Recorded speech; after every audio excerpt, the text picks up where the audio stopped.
अल्लाह अकबर।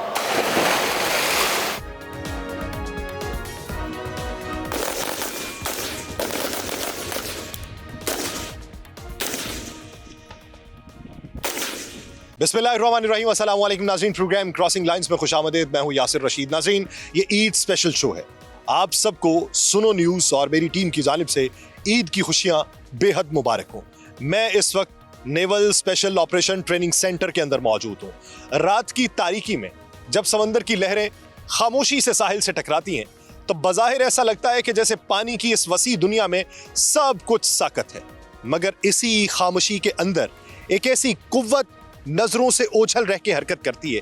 ये वो लोग होते हैं जो समंदर को सिर्फ रास्ता नहीं बल्कि हथियार बना लेते हैं, जो पानी की गहराइयों में सांस रोक के घंटों गुजार सकते हैं और जो दुश्मन के साहिल तक पहुंचकर ऐसे ऑपरेशन अंजाम दे सकते हैं जिनका सुराग बरसों तक नहीं मिलता। पाकिस्तान के पास भी ऐसी ही एक खामोश मगर इंतहाई मोहलिक कुव्वत मौजूद है जिसे दुनिया Pakistan navy special service group के नाम से जानती है। इस दस्ते की कहानी पाकिस्तान की बहरी तारीख की एक अहम मोड़ से शुरू होती है। 60 की दिहाई में जब जदीद जंगी हिकमत अमली तेजी से बदल रही थी और दुनिया की बड़ी अफवाज समंदर के रास्ते खुफिया कार्रवाइयों के लिए खुसूसी कमांडो दस्ते तैयार कर रही थी, तो पाकिस्तान ने भी यह फैसला किया कि सिर्फ जंगी जहाज और आबदोजें काफी नहीं होंगी, दुश्मन के साहिल तक खामोशी से पहुंचकर कार्रवाई करने वाले तरबियत याफ्ता कमांडोज की उस वक्त जरूरत थी। चुनाचे 1966 में पाकिस्तान नेवी के अंदर एक खुसूसी यूनिट कायम किया गया जिसे बाद में Pakistan navy special service group यानी नेवल SSG कहा जाने लगा। इब्तदा में इस यूनिट की बुनियाद चंद मुंतखब अफसरान और जवानों पर रखी गई, मगर तरबियत ऐसी थी कि सिर्फ मजबूत जिस्म ही नहीं बल्कि गैर मामूली आसाब रखने वाले लोग ही इसके अंदर शामिल रह सकते थे। समंदर में गोताखोरी, साहिली जंग, ज़ेरे आब तखरीबकारी के अनासिर का कला कमा करना और दुश्मन के इलाके में खामोशी से दाखिल होकर मिशन मुकम्मल करना इस दस्ते की बुनियादी महारत बन गई। वक्त के साथ ये फोर्स पाकिस्तान की बहरी हिकमत अमली का एक अहम सुतून बनी और आज इसे दुनिया के बेहतरीन बहरी कमांडो दस्तों में शुमार किया जाता है। आज के प्रोग्राम में हम उसी खामोश कुव्वत की तारीख, उसकी तरबियत, उसके खतरनाक मिशंस और इस हकीकत का जायजा लेंगे कि Pakistan navy special service group किस तरह समुंदर की गहराइयों से पाकिस्तान के दिफा की एक गैर मरई दीवार बन के खड़ी है। इस वक्त हम फजर के वक्त से 1 घंटा पहले यहां पर पहुंचे। आज फजर का वक्त खत्म होना है तो फिर नमाज ईद की अदायगी होनी है, लेकिन हम जिस वक्त पहुंचे यहां पर एक एक्सरसाइज की तैयारी की जा रही है। इस एक्सरसाइज के मकासद क्या हैं और इतनी सुबह यानी पो फटने से पहले इसकी तैयारी क्यों है, मामूलात क्या होते हैं, जवानों से जानेंगे, ऑफिसर से जानेंगे। नाज़रीन, ये रोप्स जो हैं ये नीचे को हैं और ये SSG के जवान यहाँ पर मौजूद हैं। लेफ्टिनेंट वाजिद हमारे साथ मौजूद हैं, उनसे ये जानेंगे कि इस वक्त में इस मश्क के मकासद क्या हैं। अस्सलाम वालेकुम। वालेकुम अस्सलाम। ईद अभी नमाज होगी तो फिर आपको ईद मुबारक कहूँगा क्योंकि पो फटने से पहले हम पहुँच गए। इस जो मश्क है इसके मकासद क्या हैं और इतनी सुबह इसकी तैयारी क्यों की गई? बेसिकली जो मश्क यहाँ पे की जा रही है इसको कहते हैं रिपेलिंग। किसी भी ऊंची जगह से रोप के जरिए नीचे आना, वो कोई ऊंची बिल्डिंग भी हो सकती है, हीलो से भी लैंडिंग हो सकती है रोप के जरिए। हीलो यानी हेलीकॉप्टर। इसके अलावा किसी माउंटेन या क्लिफ से भी आप रोप के थ्रू नीचे आ सकते हैं। लेकिन यहाँ पे जो हम टैक्टिक्स यूज़ करते हैं, जो हम प्रोसीजर यूज़ करते हैं, वो डिपेंड करता है कि हम किस सिचुएशन पे वो सारी चीज़ें कर रहे हैं। जिस जगह पे टारगेट मौजूद होता है हम वहाँ पे पहुँचते हैं रोप के थ्रू वहाँ पे रूम में एंटर करके फिर हम अपने टारगेट को जो है वो इंगेज करते हैं और उसके बाद हम दोबारा वापस अपने नीचे लैंड करते हैं। तो जो ये जगह है इसको रिपेलिंग टावर कहते हैं, जहाँ पे ये मश्क दोहराई जाती है। तो अब देखते हैं कि ये मश्क किस तरीके से अंजाम पाती है और इसके मकासद जो हैं वो उसी मनाजिर से आप उसका अंदाज़ा लगा सकते हैं। पाकिस्तान नेवी।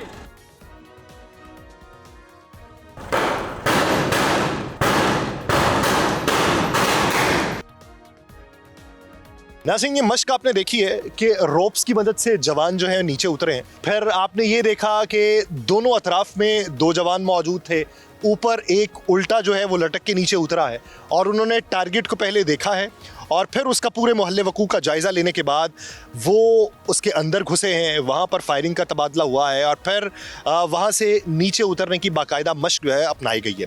कमांडर नईम हमारे साथ मौजूद हैं, उन्हीं से जानते हैं। अस्सलाम वालेकुम। वालेकुम सलाम। कैसे नहीं भाई, ठीक ठाक है? आप सुनाएं। क्या समझते हैं कि ये जो मश्क अभी की गई है इसमें कोई लूप होल था? जी बिल्कुल, ये रेगुलरली हमारी प्रैक्टिस होती है और रेगुलरली करते हैं। जो न्यू कमर्स आ रहे हैं उनको भी इस चीज़ की प्रैक्टिस करवाते हैं ताकि उनको इस चीज़ की रिहर्सल रहे। प्रैक्टिस जो है यानी ये वाली ये एक हफ्ते में एक जवान कितनी बार जो है दोहराता है? एक हफ्ते में कम से कम 20 से 25 दफ़ा जो है ना वो 20 से 25 दोहराते दफ़ा? हैं जी। इसमें एप सीलिंग है, इसके अंदर जो है ना सीट रैपलिंग है, इसके अंदर फास्ट रोपिंग है, इसके अंदर लिजर्ड रैपलिंग है। डिफरेंट सिनेरियोज़ के अंदर डिफरेंट काइंड ऑफ रैपलिंग जो है ना वो एक्सरसाइज की जाती है ताकि एक बंदे को सब एरियाज़ के बारे में नो हाउ हो। इसे लेजर्ड का नाम क्यों? लिजर्ड का नाम इसलिए दिया जाता है कि जैसे आप देखेंगे लिजर्ड जो है ना वो वॉल के साथ ऐसे नीचे क्रीप करती हुई आ रही होती है। नीचे को होता है? जी बिल्कुल। अभी वो मश्क हो रही है दूसरी? जी बिल्कुल, वो भी हम आपको दिखा। नाज़रीन, वो मश्क देखते हैं और फिर जो कमांडर साहब कह रहे हैं कि किस तरीके से महबूस लोगों को, जो यरगमाल लोग हैं, उनको रिहा करवाया जाता है या फिर इसके अलावा वो जो टारगेट जो दहशतगर्दी के अनासर हैं वो अगर किसी जगह पर छुपे बैठे हैं तो उनको कैसे एग्जीक्यूट करवाया जाएगा, ये नॉर्मलाइज किया जाएगा, उस मंजरनामे की तरफ बढ़ेंगे।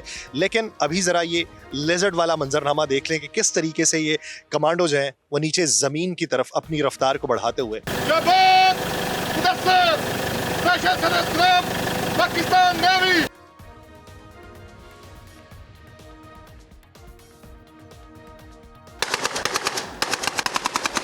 नाज़रीन, दुश्मनों के दिल दहला देने वाला, जवानों का लहू गरमा देने वाला और कौम को जोश दिला देने वाला मंजर आपने देखा है कि किस तरीके से एसएसजी जवान रस्सी की मदद से नीचे आते हुए अपने टारगेट को निशाना बनाते हैं। अब आप ये जो मनाजिर देख रहे हैं ये आपने अक्सर टेलीविज़न स्क्रीन पे देखे होंगे कि बहुत सारे ऐसे मकामात हैं कि जहाँ पर इस तरह के मनाजिर आपको देखने को मिले, जहाँ पर सिक्योरिटी फोर्सेस या एसएसजी कमांडोज वो उन जगहों पे पहुँचे और उन्होंने वहाँ पे जाके कार्रवाई की। ये उसके डेमो मॉडल्स बनाए गए हैं और इन्हीं को मद्देनज़र रखते हुए मुख्तलिफ़ कार्रवाइयाँ सरअंजाम दी जाती हैं। अब हम जिस जगह पे जा रहे हैं ये अंदर के मनाजिर देखने लायक हैं कि किस तरीके से एसएसजी जवान स्पेशल ऑपरेशन पे जब निकलते हैं तो उसकी रैकी किस तरीके से की जाती है, टारगेट को किस तरीके से निशाना बनाया जाता है या उसको न्यूट्रलाइज किया जाता है। ये तमाम मनाजिर, ये जो डेमो जगह यहाँ पर मौजूद है, यहाँ पर फिल्माए जाएंगे। आप ये मेरे साथ देख सकते हैं कि यहाँ पे ये जवान मौजूद हैं और शायद इस जगह पे एक टारगेट मौजूद है जिसको निशाना बनाना है।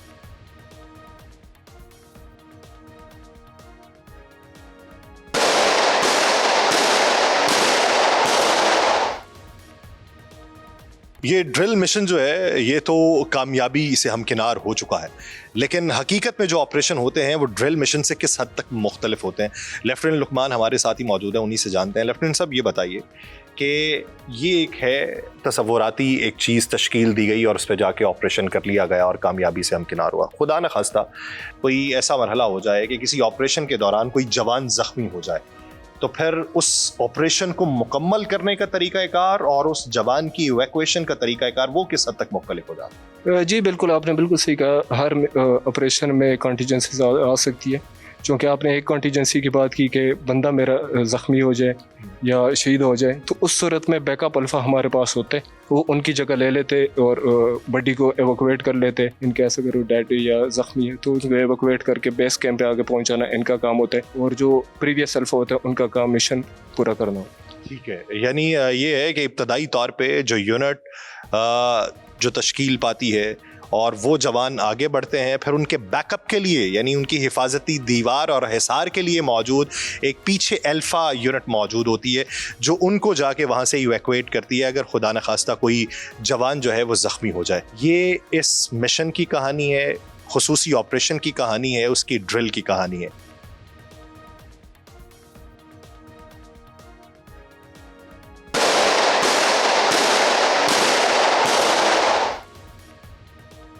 एक लम्हे को तसव्वुर कीजिए कि आप किसी ऐसी जगह पर मौजूद हों जहां आपके पास खाने को ग़िज़ा मौजूद ना हो, पीने के लिए पानी मुयस्सर ना हो, तो आप क्या करेंगे ज़िंदा रहने के लिए? हम उस माशरे से ताल्लुक़ रखते हैं जहाँ पे घर में मर्ज़ी का खाना ना बने, तो हम उसके ऊपर एतराज़ात उठाने लगते हैं कि मेरा ये खाने को दिल नहीं चाह रहा। दुश्मन के इलाके में गए, मतलूबा अहदाफ को निशाना बनाया और अपनी कार्रवाई करने के बाद दुश्मन के इलाके में ही मौजूद है, और वहाँ से इनको निकालने की जो हिकमत अमली तरतीब देनी है, अब उसमें थोड़ा वक्त दरकार है। वहीं पर जो चीज़ें मुयस्सर आईं उन्हीं को पकड़ के अपनी ग़िज़ा के तौर पे इस्तेमाल करना है, वो मनाजिर आपको दिखाएंगे। लेकिन मेरे साथ यहाँ पर लेफ्टिनेंट बख्त खान मौजूद हैं। बख्त भाई अस्सलाम वालेकुम।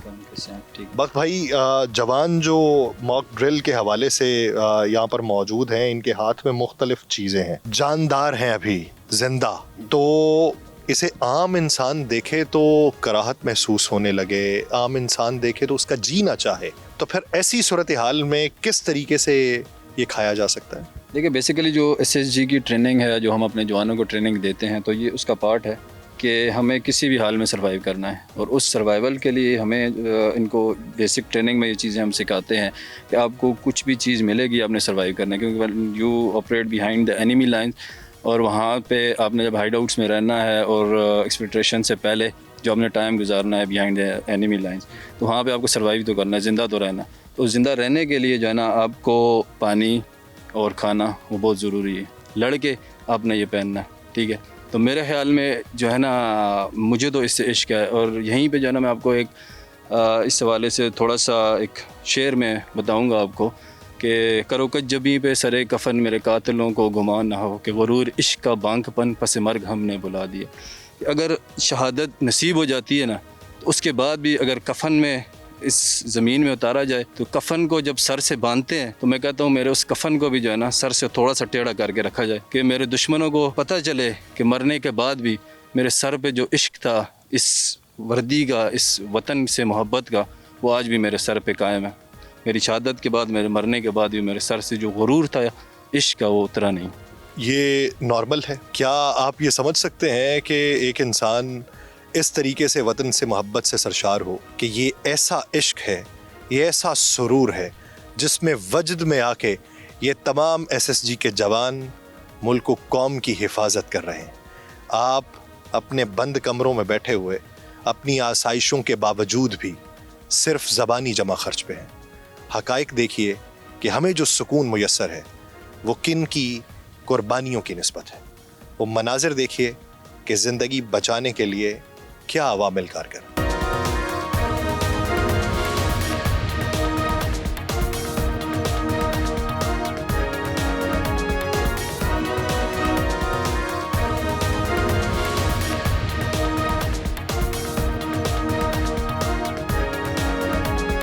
ये वो कहानियां जो सीना बसीना आप तक पहुंची होंगी, लेकिन ये मनाजर अब आपने अपनी आंखों से देखे हैं। ऐसे जीते हैं ये जवान, ऐसे इनकी हिम्मत बढ़ती है। इस वक्त नमाज फ़जर का वक्त हुआ चाहता है। नमाज फ़जर की अदायगी के बाद हम आगे बढ़ेंगे और SSG की 12th सील बटालियन जाएंगे, जहाँ पे नमाज ईद अदा करेंगे, और फिर उसके बाद जो मामूलात होंगे इन तमाम कमांडोज़ के, SSG के ट्रेनिंग्स के, वो वहाँ पे जाके जानेंगे। हमारे साथ रहिएगा। नाज़रीन, सुबह का सूरज तुलू हो चुका। दिन का आगाज़ जो है वो नमाज ईद की अदायगी से होगा, और मैं जिस मकाम पर मौजूद हूँ आप मेरे अकब में देख सकते हैं SSGN लिखा हुआ, स्पेशल सर्विसेज ग्रुप नेवल। ये 12th सील बटालियन है जहाँ पर मैं मौजूद हूँ। यहाँ पे ट्रेनिंग सेंटर मौजूद है SSG कमांडोज़ का, और यहाँ पे आपको SSG कमांडो से भी मुलाकात करवाएंगे, और उनके साथ साथ उनके ऑफिसर से भी, उनके कमांडिंग ऑफिसर जो हैं उनके साथ मुलाकात करवाएंगे, और फिर उन जवानों से मुलाकात करवाएंगे जो अभी SSG कमांडो बनने के मराहिल में हैं। दोनों के आदात व अतवार में किस हद तक मुमासलत है, ये किस हद तक फ़र्क है, इसकी आगही आप तक पहुंचाई जाएगी। समंदर का टूर होगा, और समंदर में जो ट्रेनी SSG हैं वो किस तरीके से अपनी प्रैक्टिसेस करते हैं या उनके मामूलात क्या हैं, और जो SSG कमांडो हैं वो सर्च एंड रेस्क्यू ऑपरेशन किस तरीके से सर अंजाम देते हैं, इस तमाम तर मालूमात की जो आगही है वो आप तक पहुँचाई जाएगी। लेकिन सबसे पहले नमाज ईद की अदायगी इन जवानों के साथ की जाएगी।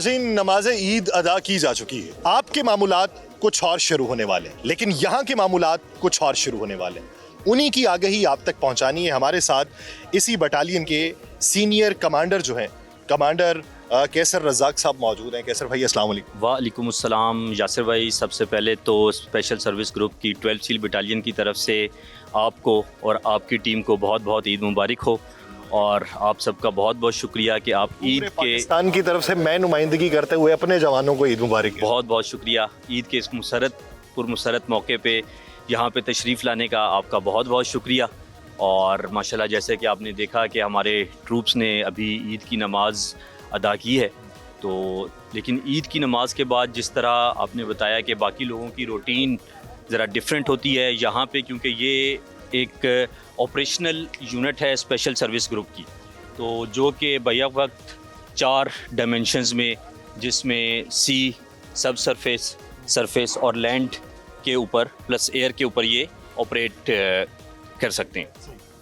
तो इन 4 डायमेंशंस में ऑपरेट करने के लिए इनको हर टाइम पे कॉम्बैट रेडी रहना पड़ता है। ये तो आम दिनों की मामूलात होंगे कैसर भाई, लेकिन बिलखुसूस ईद के दिन पे जब पूरे पाकिस्तान में लोग अपने अहलो अयाल से मिलते हैं, अजीज़ व अकारिब से मिलते हैं, खाने घर पे बनाते हैं, तो ये जवान जो आपकी सरपरस्ती में यहाँ पर मौजूद हैं, इनकी रूटीन क्या होती है? अच्छा, यहाँ पे क्योंकि ये सारे के सारे जो इस वक्त यूनिट के जवान हैं ये अपने घरों से दूर हैं, तो हम भी कोशिश करते हैं कि इनको ईद की खुशियाँ दी जाएं।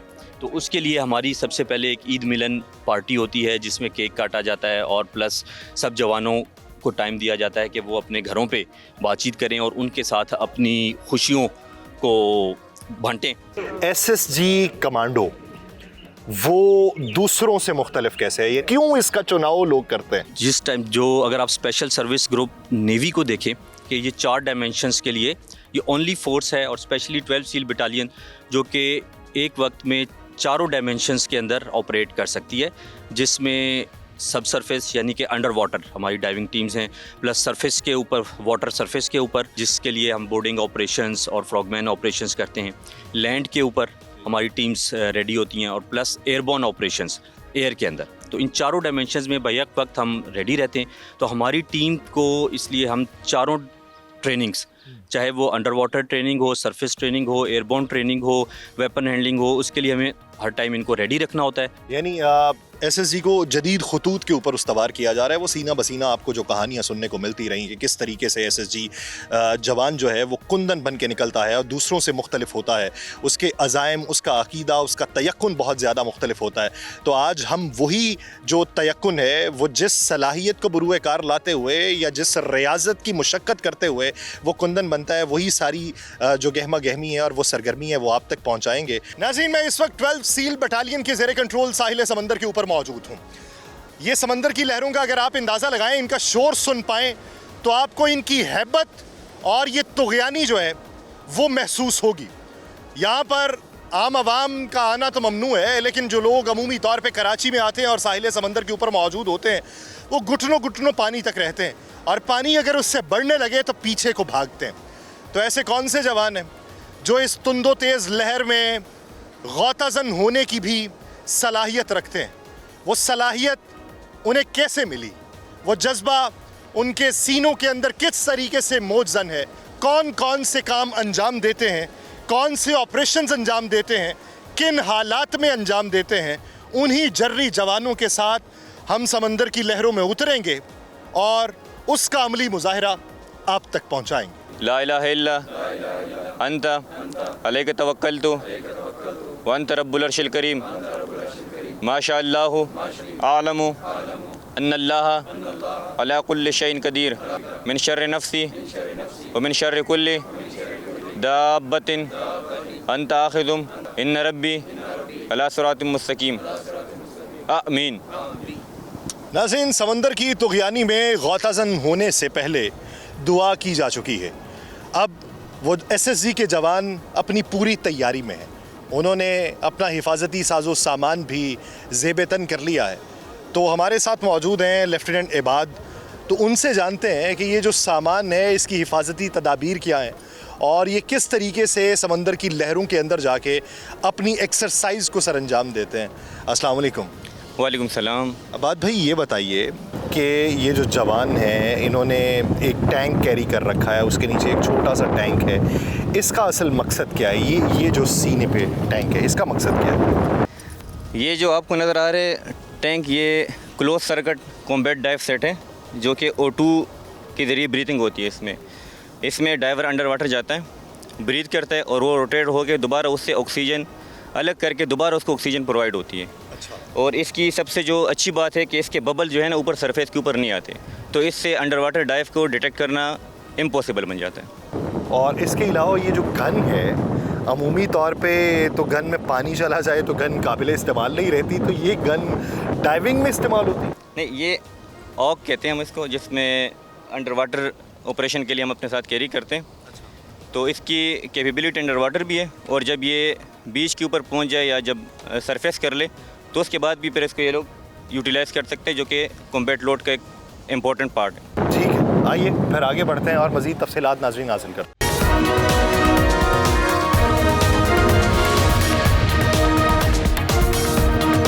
लेफ्टिनेंट साहब ये बताइए कि कोई ऐसा ख़ास ऑपरेशन या बिलखुसूस ऑपरेशन बुनियानुल मरसूस, उसमें क्या किरदार रहा, कैसी तैयारी रही और फिर जवाबी तौर पे क्या इक़दामात देखने को मिलते रहे? जी बिल्कुल, बुनियानुल मरसूस के हवाले से मैं तो सबसे पहले ये कहूँगा कि हमारा जो इरादा होता है वो होता है कि मुफाहमत न सिका जबर नारवा से मुझे, मैं सर बकफ हूँ लड़ा दे किसी बला से मुझे। तो इसी अज़म और इसी इरादे के साथ हम अपनी तैयारी रखते हैं, और बुनियानुल मरसूस में भी हमारा दुश्मन बखूबी इस चीज़ से आगाह है। दुश्मन ये जानता है कि हमारी ताकत कितनी है, हमारी हमीयत कितनी है, हमारा हौसला कितना है।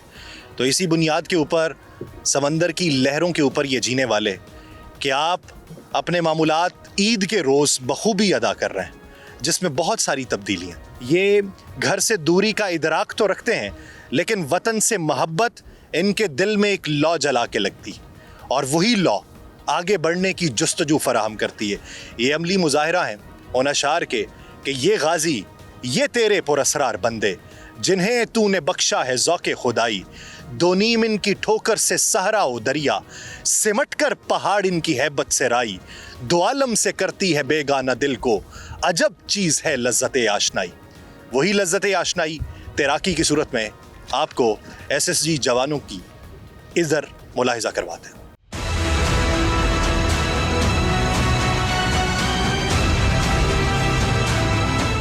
नाज़रीन, पानी से निकले और खुश्की के ऊपर कदम रख लिए। इस वक्त मैं SSGN ट्रेनिंग सेंटर के अंदर मौजूद हूँ, और यहाँ पे मामूलात क्या हैं, ये जो SSG के जवान हैं, ईद के दिन इनके मामूलात किस हद तक मुख्तलिफ, किस हद तक मुश्किल, किस हद तक अपने आप को कुव्वत इरादी के साथ आगे बढ़ाने की तगोदो करने के काबिल हैं। हमारे साथ इसी ट्रेनिंग सेंटर के कोर्स ऑफिसर लेफ्टिनेंट जीन मौजूद हैं। अस्सलामु अलैकुम। कैसे आप? ईद मुबारक। खैर मुबारक, आपको भी ईद मुबारक। मुबारक। आपसे मुलाकात अभी हुई, मैं मुख्तलिफ जगहों से होता आया, हम समंदर से भी होके वापस आ गए। हर जगह पे सख्ती दिखाई देती है, सख्ती दिखाई देती है। तो कव्वी जान ये जवान जो हैं, इनके मामूलात ईद के दिन जो हैं वो किस हद तक सख्ती के काबिल होते हैं और किस हद तक नरमी वाला कोई पहलू होता है? सबसे पहले तो मैं कहना चाहूँगा कि जो सख्ती आप देख के आ रहे हो और हम जो अपनी ट्रेनिंग में सख्ती करते हैं, इसका मेन मकसद है इनके अंदर मेंटल रेजिलियंस जो है वो पैदा करना। इनकी भले ईद हो या नॉर्मल डे हो या कोई भी टाइम हो, या हो दिन हो या रात हो, या दौरान जंग हो या अमन हो, इनकी ट्रेनिंग सेम जो स्टैंडर्ड है, जो स्टैंडर्ड सेट है, उस पर बरकरार हो के ये अपनी ट्रेनिंग वगैरह कर रहे होते हैं। इनका जो रोल एंड टास्क है वो बाकियों से मुख्तलिफ है। इस मुल्क के लिए अपनी जान, अपना माल, अपना वक्त, अपनी जवानी ये कुर्बान करने के लिए तैयार ये SSG के जवान, के जो एक जज्बा-ए ईसार भी अपने अंदर रखते हैं और जज्बा-ए कुव्वत भी रखते हैं कि ए वतन हमसे ले ले तू जो लेना चाहे, ये सर है, ये धड़ है तू जो लेना चाहे, ये बाजू, ये तेशा तू जो लेना चाहे, ये मट्टी, ये गेहूँ तू जो लेना चाहे, फ़कत इसके बदले तो खुद को बचा ले, वतन अपने बाहर फसीलें बना ले, फसीलों की बुनियाद हम पे उठा ले, हम वतन को बचाते हुए जान दे दें, हम वतन को सजाते हुए जान दे दें। इस मेराज तक पहुँचने पर और इसके पूरे सफ़र में क्या क्या ट्रेनिंग के अवामिल हैं, इसी बारे में गुफ्तगू करेंगे। इसी ट्रेनिंग सेंटर के इंस्ट्रक्टर भी हमारे साथ मौजूद हैं। अस्सलामु अलैकुम। वालेकुम सलाम। भाईजान कैसे हैं आप? अल्हम्दुलिल्लाह ठीक ठाक। ये बताइए कि मुल्क के दीगर हिस्सों की निस्बत यहाँ पे गर्मी है इस वक्त, और ईद के दिन में आपने अभी रमज़ानुल मुबारक गुजारा और उसकी भी एक टफ़ रूटीन, और आज के दिन आप इन जवानों को क्या थोड़ी सी इजीनेस महसूस करने देंगे या फिर आज भी सख्त ड्यूटी ही है? बिस्मिल्लाहिर्रहमानिर्रहीम। पहले तो मैं आपको बताता जाऊँ कि रमज़ान हो या नॉर्मल डे हो, इनकी रूटीन जो है सेम चलती है। आज जैसे ईद का दिन है तो इनकी रूटीन सेम चल रही है। सुबह इन्होंने मॉर्निंग पीटी की है, अभी जो है ना 1 नॉटिकल माइल स्विमिंग के लिए जाएंगे, और उससे पहले मॉर्निंग पीटी में क्या होता है? मॉर्निंग पीटी में 4 माइल रनिंग होती है, उसके बाद फिज़िकल एक्सरसाइजें होती हैं like pullups, pushup, airborne PT, इस तरह की चीज़ें जो है ना वो तकरीबन 40 से 50 मिनट आफ्टर रनिंग ये एक्सरसाइजें होती हैं। सही। तो अभी इनकी एक्सरसाइज के अंदर और कौन कौन से अवामिल अभी रहते हैं? अभी ये 1 नॉटिकल माइल स्विमिंग करेंगे, उससे पहले जो है ना ये वार्म अप करेंगे। ये यानी अब जो मनाजिर आपको देखने को मिलेंगे वो मनाजिर हैं स्विमिंग के, और उससे पहले वार्म अप होने के, और फिर उसके बाद की जो ट्रेनिंग के हिस्से हैं वो भी आपको मनाजिर मुलाहिजा करवाएंगे।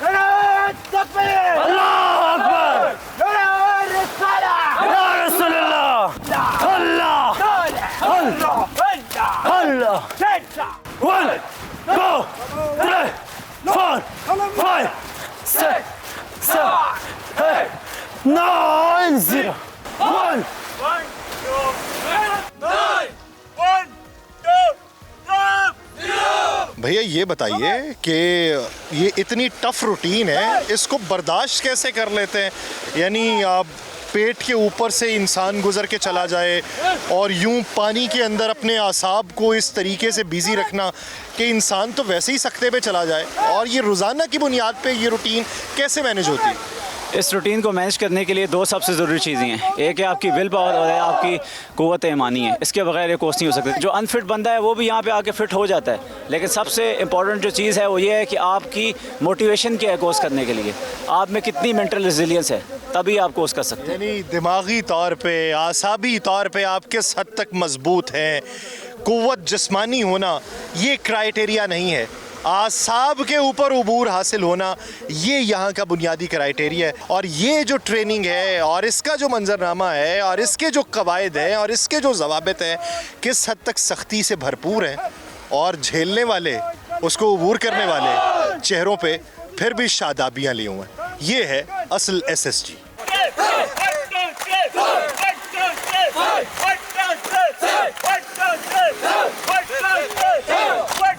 नाज़रीन, नेवल स्पेशल ऑपरेशन सेंटर के हम इस वक्त स्विमिंग पूल के हिस्से में मौजूद हैं, जहां पे SSG कमांडोज जो हैं वो अपनी तमाम तर प्रैक्टिस करते हैं। वो प्रैक्टिस कितने मराहिल के ऊपर मुश्तमिल होती है, ये समंदर से हटके है, और वहाँ पे जो मामूलात होते हैं वो एक अलग से हैं। हमें वहाँ पे रेस्क्यू एंड ऑपरेशन के मनाजिर देखने को मिले हैं, हमें वहाँ पे ये मनाजिर देखने को मिले हैं कि किस तरीके से SSG जवान जो है वो तैयार होता है। तो वो मनाजिर और SSG जवान बनने के बाद रोज़मर्रा के जो मनाजिर हैं उनमें बुनियादी तौर पे फ़र्क क्या होता है। हमारे साथ मौजूद हैं आलमगीर साहब। अस्सलामु अलैकुम। आलमगीर साहब कैसे हैं आप? अल्हम्दुलिल्लाह। आपको ईद की ढेरों खुशियाँ मुबारक हों। ये किसी प्रैक्टिस से हट के कर रहे हैं वार्म अप होने के लिए, या बाकायदा तौर पे ये भी कोई प्रैक्टिस है? और इसका मकसद क्या है कि सबसे पहले तो जवान को कॉन्फिडेंस देना है, और दूसरा अगर वो 50 से 60 मीटर नीचे डाइव कर रहा है, उसके सेट के साथ कोई इशू हो गया है, तो वो एक सांस लेके 50 मीटर तक तकरीबन डाइव कर सकता है। दुश्मन के इलाके में कहीं उसको मौका मिला है, दुश्मन ने उसको कैप्चर किया, उसको मौका मिल गया है और वो पानी में छलांग लगा देता है, तो 50 मीटर तक वो डाइव करके जा सके, ताकि वो स्मॉल आर्म्स का एम लेना भी 50 मीटर के बाद मुश्किल हो जाता है, और पिस्टल की रेंज से तो ऑटोमेटिकली आउट हो जाएगा। अभी आपको ये दिखाते हैं। चीफ पैटी ऑफिसर आलमगीर हैं, वो कहते हैं 1 मिनट में 50 मीटर का जो फासला है वो तय करना है। तो वो देखते हैं कि वो फासला किस तरीके से तय होता है, और फिर अगले मरहले की जानिब बढ़ेंगे।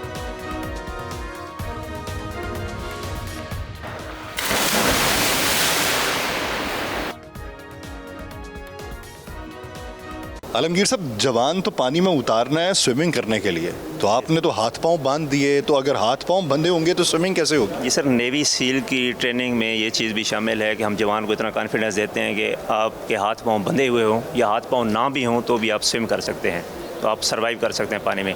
इस ट्रेनिंग का बेसिक मकसद ये है कि अगर आप दुश्मन के इलाके में चले गए, अब इंजर्ड हो गए, आपके एक हाथ, एक टांग या दोनों हाथ, दोनों टांगें कट भी गई हैं, इंजर्ड हैं, कोई काम नहीं कर रही, तो भी आप अपनी लाइफ सर्वाइव कर सकते हैं, आप जिंदा रह सकते हैं पानी में। ये कॉन्फिडेंस है, अभी हम करके दिखाएंगे आपको इंशाल्लाह।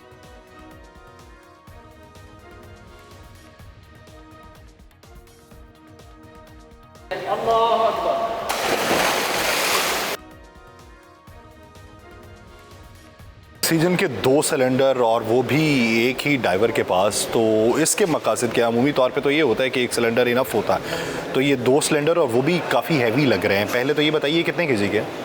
ये तकरीबन टोटल 26 केजी वेट इसने पहना हुआ इस वक्त। 26 केजी में तो बहुत ज़्यादा नॉटिकल माइल जो है। ये 26 केजी बॉटल का वेट है और हर बॉटल 200 बार की चार्ज है। 26 को 200 के साथ ज़रब देंगे, इतनी एयर इसके अंदर मौजूद है। अच्छा, 200 बार। तो ये किसी एक फ़र्द के लिए तो बहुत इजाफत में नहीं है? जी सर, तकरीबन 2.5 से 3 घंटे आराम से सांस लेकर वो डाइव कर सकते हैं। क्योंकि अभी हम इवेंट आपको दिखा रहे हैं, इसका मकसद ये है कि अगर आप कहीं दुश्मन के इलाके में मिशन पे जा रहे हैं, 4, 5, 6 बंदे हैं और 2-3 बंदों के सेट ख़राब हो जाते हैं, तो एक सेट के ऊपर भी 4 से 5 बंदे ब्रीदिंग करके अपना मिशन कंप्लीट। ये कितनी देर के लिए ब्रीदिंग हो सकती है इस पर? ये एक बंदे के लिए तकरीबन 3 घंटे है। बंदे जितने बढ़ते जाएंगे उस हिसाब से ड्यूरेशन कम होती जाएगी। उसके लिए ड्यूरेशन कम होती जाएगी। तो अभी इसका अमली मुजाहिरा देखते हैं।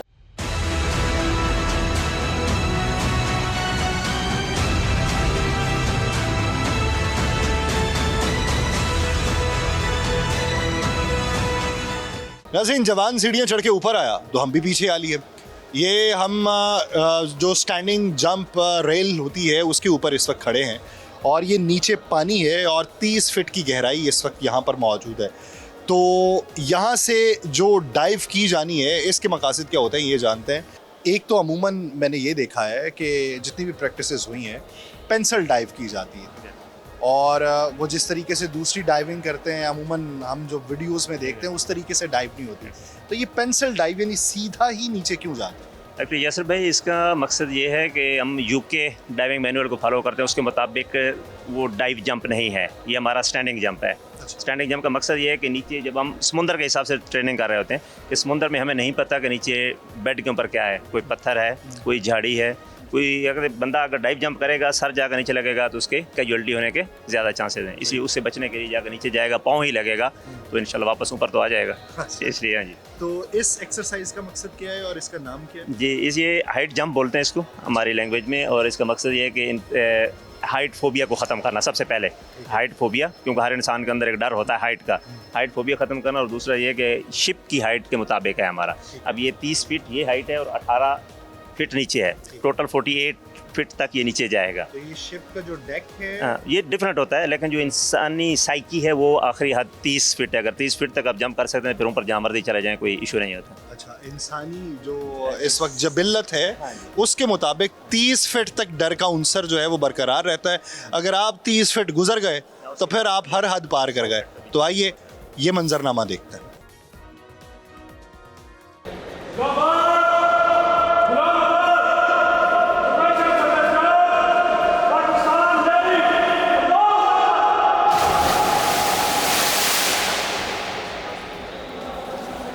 ये जिस जगह से डाइवर डाइव करने वाला है इस पर मैं ये देख रहा हूँ कि नीचे अंडर वाटर ग्राउंड के ऊपर कुछ मखसूस सी चीज़ें पड़ी हुई हैं। अब ऊपर से तो उनकी साख से अंदाज़ा नहीं हो रहा।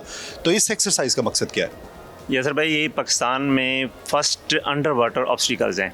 खुश्की के ऊपर ऑब्स्टिकल तो आपने बहुत देखे होंगे, तमाम यूनिटों में जाते हैं, नॉर्मल आर्मी की यूनिट में जाएंगे, नेवी की यूनिट में जाएंगे तो खुश्की के ऊपर आपको ऑब्स्टिकल नजर आएंगे। लेकिन ये पानी के अंदर पाकिस्तान में first time under water obstacles आप देखेंगे। सबसे पहले जिस तरह यहाँ से जंप करेगा, नीचे सेट पड़ा हुआ है वहाँ पे जाएगा, सेट के साथ रेगुलेटर लगाएगा और ब्रीदिंग शुरू करेगा। वहाँ से जाएगा, आगे वेट है, नीचे वेट उठा के मूव करेगा।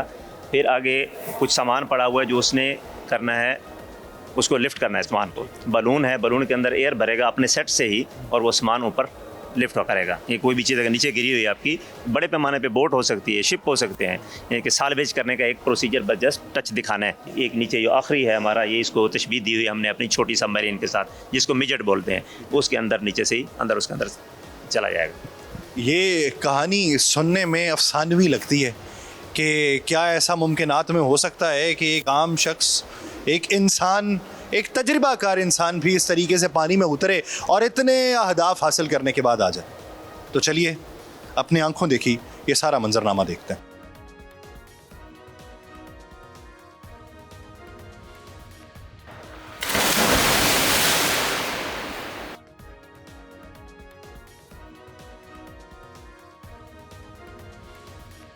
नाज़रीन, स्विमिंग पूल से हम निकल चुके हैं, यहाँ की जो एक्टिविटी थी वो आप देख चुके हैं। अब हम आगे बढ़ रहे हैं और अब हम जाएंगे फायरिंग रेंज में।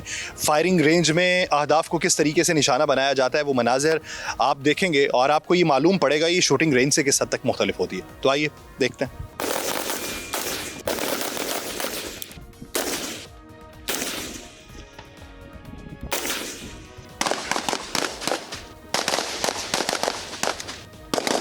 नाज़रीन, इस वक्त मैं SSGN के फायरिंग रेंज के ऊपर मौजूद हूँ। यहाँ पे आपको मेरे अकब में जवान दिखाई दे सकते हैं, SSG के कमांडोज जो इस वक्त फायरिंग रेंज में प्रैक्टिस का मुजाहरा कर रहे हैं। फायरिंग रेंज और अमूमी तौर पे आपने जो शूटिंग रेंज देखी हुई है उसके अंदर फ़र्क क्या है और यहाँ के मामूलात जो हैं ये किस हद तक तल्ख तजर्बा हैं या किस हद तक हसीन तजर्बा हैं या किस हद तक मुशक्क़त के ऊपर मबनी है, ये रियाजत कितनी जो है वो तगोदो मांगती है। तो इस पूरे मंजरनामे में बात करेंगे। हमारे साथ यहाँ पर मौजूद हैं कमोडोर जवाद हुसैन साहब। जवाद हुसैन साहब पूरी ब्रिगेड को लीड करते हैं, तो इस ब्रिगेड के अंदर कितनी बटालियंस आती हैं, उनके तरीक़ाकार क्या हैं या उनके मामूलात क्या हैं, इन्हीं से जानेंगे। अस्सलाम वालेकुम कमोडोर साहब। जी वालेकुम अस्सलाम, अल्हम्दुलिल्लाह, अल्लाह का शुक्र है। आप सब ईद के दिन आपके पास आए ईद मुबारक कहने, ताकि हम तर्जुमानी कर सकें कौम की और आप तर्जुमानी कर सकें दिफा वालों की। तो सर सबसे पहले ये बताइए कि शूटिंग रेंज और फायरिंग रेंज में बुनियादी फ़र्क क्या होता है? चलिए, सबसे पहले तो आप लोगों का शुक्रिया कि आप ऑल द वे ईद वाले दिन हमारे पास आए और आज का दिन आपने हमारे साथ गुजारा। तो जस्ट बुनियादी फ़र्क ये है कि shooting range usually shooting range indoors होती हैं और उनके अंदर कम रेंज में और कुछ ख़ास किस्म के वेपन्स फायर किए जा सकते हैं, जबकि फायरिंग रेंज जैसे ये ओपन एयर फायरिंग रेंज है, ये 1 किलोमीटर की फायरिंग रेंज है। इसमें आप 1 किलोमीटर तक की फायरिंग कर सकते हैं। ऐसे वेपन्स जिसमें स्नाइपर वेपन्स, असॉल्ट वेपन्स और मशीन गन्स और RPG भी इवन इस रेंज के ऊपर यूज़ किया जा सकता है। तो सर ये फ़र्क कैसे करते हैं कि ये कार्गो शिप है, ये फ्रेंडली शिप है, ये फ्रेंडली कंट्री का है, ये हमारे मल्लाह हैं और कोई भी ये दुश्मन है या तखरीबकारी का कोई अंसर है, तो इसका फ़र्क कैसे? इसके लिए Pakistan navy overall above then the SSG वो मेंटेन करती है, हम इसे कहते हैं maritime domain awareness. Maritime domain awareness में नेवी के बहुत सारे सेंसर अलॉन्ग दी कोस्ट लगे हुए हैं, फिर सैटेलाइट्स हैं, उन सारों से हम मॉनिटर करते हैं जो शिपिंग हमारे AOR से गुजर रही है। जो शिपिंग या फिशिंग एक्टिविटी या कोई भी एक्टिविटी जो हमारे EEZ के अंदर हो रही है, पाकिस्तान नेवी उसको राउंड दी क्लॉक मॉनिटर करती है। कमांडर साहब ये बताइए कि सरकरीक का जो मंजरनामा है, हमने गुज़श्ता दिनों में ये सुना कि हमारा दुश्मन ये बबांगे दोहल इकरार करता रहा कि यहाँ से रास्ता जो है वो कराची को जाता है। बहुत सारे आम नास में ये इसके बारे में आगही मालूम नहीं है कि सरकरीक का इलाका कितना दलदली है या वहाँ पे कंट्रोल किस तरीके से होता है या वहाँ पे गश्त होता है या नहीं होता। तो क्या SSG का भी इसके अंदर कोई रोल है?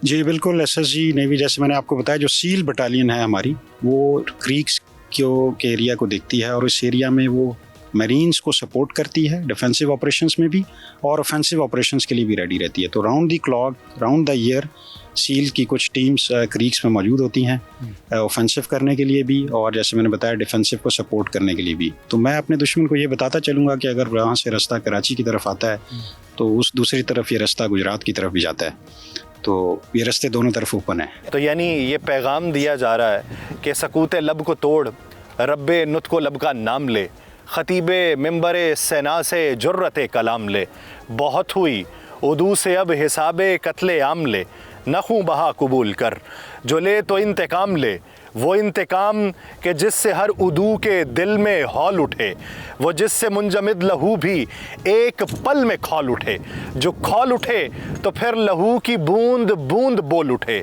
सदा उठे जो हर नफस को जलजलों में डाल दे, सदा वो जिसकी दाद खुद खुदाए जुल जलाल दे, सदा वो जिससे फ़िक्रे हुर्रियत हर एक गुलाम ले, नखूं बहा तलब करे जो ले तो इंतकाम ले। ये है एसएसजी का पैगाम। आगे बढ़ते हैं नाज़रीन। सूरज जो है वो ढल चुका है, रात की चादर जो है वो इस वक्त तन चुकी है और आप अपने घरों में अपने प्यारों के साथ मज़े मज़े के खाने खा रहे होंगे। ये एसएसजी के जवान naval special operation training centre के मेस के अंदर मौजूद हैं और इनके लिए एक बड़े खाने का एहतमाम किया गया है।